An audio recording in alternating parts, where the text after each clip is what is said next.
A massive 6.5-mile-long stone barrier rises from the Pacific Ocean, standing guard at the mouth of the Columbia River. But this isn't just another coastal structure, this is a lifeline. For over a century, the Columbia River Jetty System has kept one of America's busiest trade routes open, protecting ships from the deadly currents and shifting sands that once made this passage a graveyard. Without it, the river's entrance could become an impassable disaster zone, cutting off a critical artery for billions in trade. To keep it standing, the US has poured nearly $300 million into rebuilding these jetties. But why? What makes this river so vital and so dangerous? Let's find out. The Columbia River is a force of nature. Stretching over 1,243 miles, it carves through the rugged landscapes of 7 US states and 1 Canadian province, draining an enormous 258,000 square mile basin, an area larger than Texas. It's also the 4th largest river in North America by volume, with an annual flow of 192 million acre-feet at its mouth. Beyond its size, the Columbia is an economic powerhouse. Its 19 hydroelectric dams generate nearly half of the Pacific Northwest electricity, making it one of the most crucial energy sources in the country. But for all its power, the Columbia River holds a deadly secret, one that has claimed the lives of hundreds and sunk thousands of ships. Where the Columbia meets the Pacific Ocean, nature wages a brutal war. This place is called the Columbia River Bar, and it's one of the most treacherous river entrances in the world. The problem? Constantly shifting sandbars make navigation unpredictable, turbulent currents create powerful crosswaves, and during storms, waves reach heights of up to 40 feet, as tall as a 4-story building. For centuries, sailors feared this stretch of water. It was an unpredictable gauntlet where even experienced captains struggled to cross safely. That's why this place earned its grim nickname, the Graveyard of the Pacific. Over 2,000 shipwrecks have been recorded near the bar, with more than 700 lives lost to the violent, unforgiving waves. By the late 1800s, the US government could no longer ignore the growing death toll and economic disruption caused by the Columbia River's unpredictable entrance. If trade was to continue and lives were to be saved, something had to be done. The solution? One of the most ambitious engineering projects in American history. This is where the Columbia River Jetty System was born. So, with Congress approval in 1884, the U.S. Army Corps of Engineers took on the task, and in April 1885, work on the South Jetty began. Stretching 4.5 miles into the Pacific Ocean and rising 30 feet above the water, the jetty was designed to control the river's flow, preventing the buildup of sediment and creating a deeper, more stable channel. After a decade of relentless construction, the South Jetty was completed in 1895, coming in at just over $2 million, an astonishing 45% below its estimated cost. The impact was immediate. The once treacherous river mouth became far more navigable, and trade routes flourished as ships could now safely pass through one of the busiest waterways on the west coast. The success of the South Jetty paved the way for further improvements. In 1913, engineers began work on the North Jetty, extending it 2.5 miles into the Pacific on the Washington side of the river. By directing ocean currents from the opposite direction, it further stabilized the entrance, ensuring even greater control over sediment flow. Decades later, in 1939, a much smaller structure, Jetty A, was completed, reinforcing the system by fine-tuning the river's flow.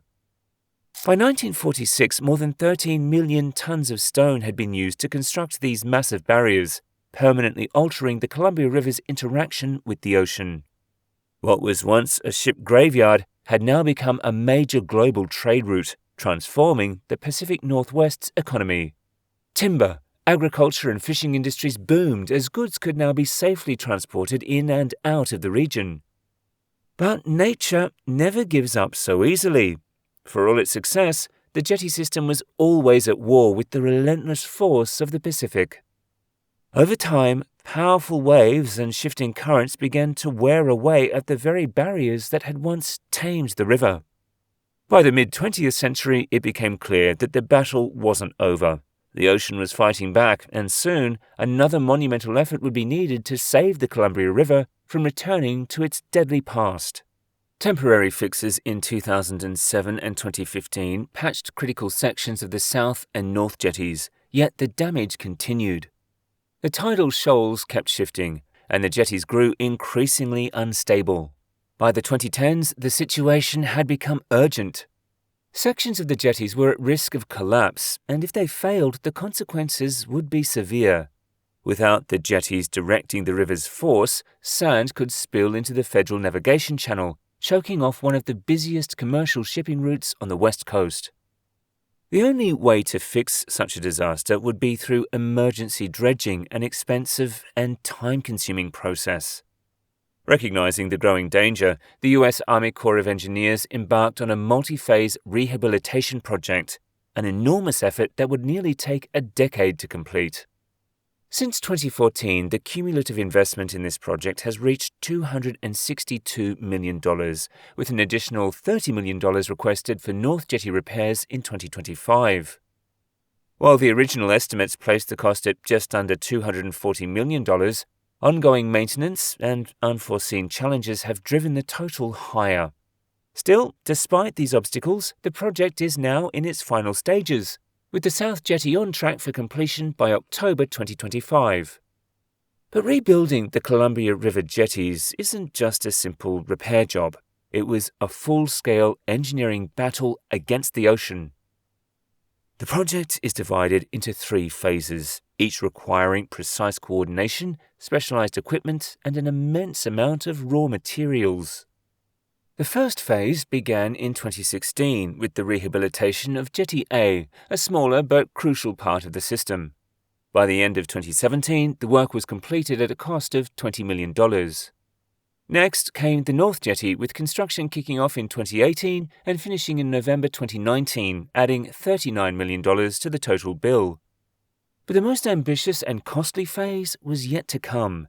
The South Jetty, a 6.5-mile-long structure that would require a staggering 360,000 tons of high-density stone and a price tag of $166 million. Building a jetty that could withstand the relentless assault of 30-foot waves meant using only the strongest materials. The first step was sourcing and transporting the massive 5 to 35-ton granite boulders needed for the rebuild. These stones, some the size of small cars, were carefully selected from quarries in Washington and Oregon, including the Beaver Lake Quarry in Mount Vernon and Foster Quarry in Langlois. Bellingham's local quarries also played a major role, supplying thousands of tons of rock. Transporting these behemoth stones was a logistical challenge of its own. Each rock had to be weighed, tracked, and shipped hundreds of miles. Barges carried thousands of tons of stone along the coastlines of Washington and Oregon, eventually unloading them near Fort Stevens State Park and Cape Disappointment State Park. From there, trucks carried the stones to the jetties, navigating narrow paths in difficult conditions. With materials in place, the next challenge was the actual reconstruction. The jetties couldn't just be stacked haphazardly. The placement of each rock had to be precisely calculated to ensure the structure remained stable against the ocean's forces.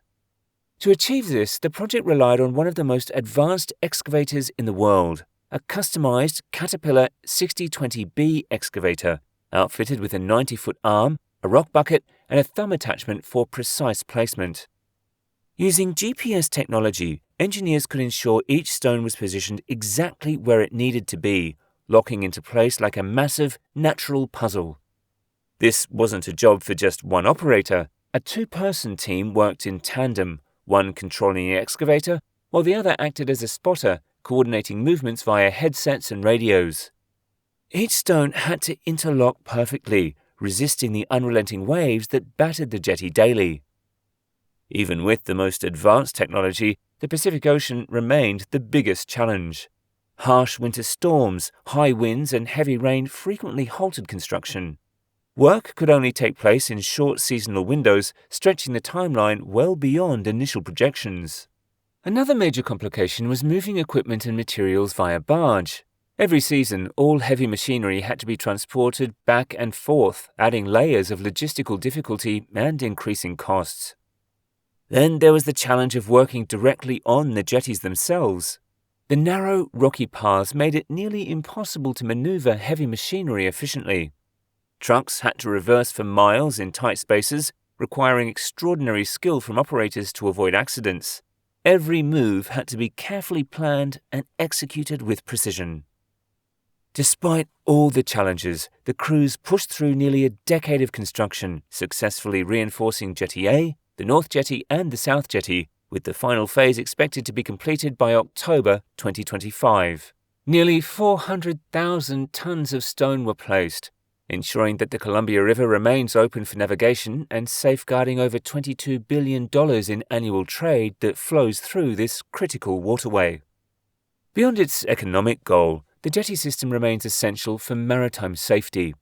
The U.S. Coast Guard station Cape Disappointment, one of the busiest rescue stations in the country, relies on these barriers to mitigate hazardous conditions at the river's entrance. In 2018 alone, the station responded to 138 search and rescue operations, saving 235 lives, a number that would likely increase if the jetties failed. With the South Jetty's restoration now in its final phase, the Columbia River Jetty System is expected to stand strong for at least another 50 years. Even with modern engineering, how long before nature takes its next shot? Can a truly permanent solution ever be found? Or is this an ongoing battle against the Pacific's relentless force? Let us know your thoughts in the comments. Thank you for watching, and if you enjoyed this deep dive into one of America's most critical coastal megaprojects, make sure to like, share and subscribe for more MegaBuild stories.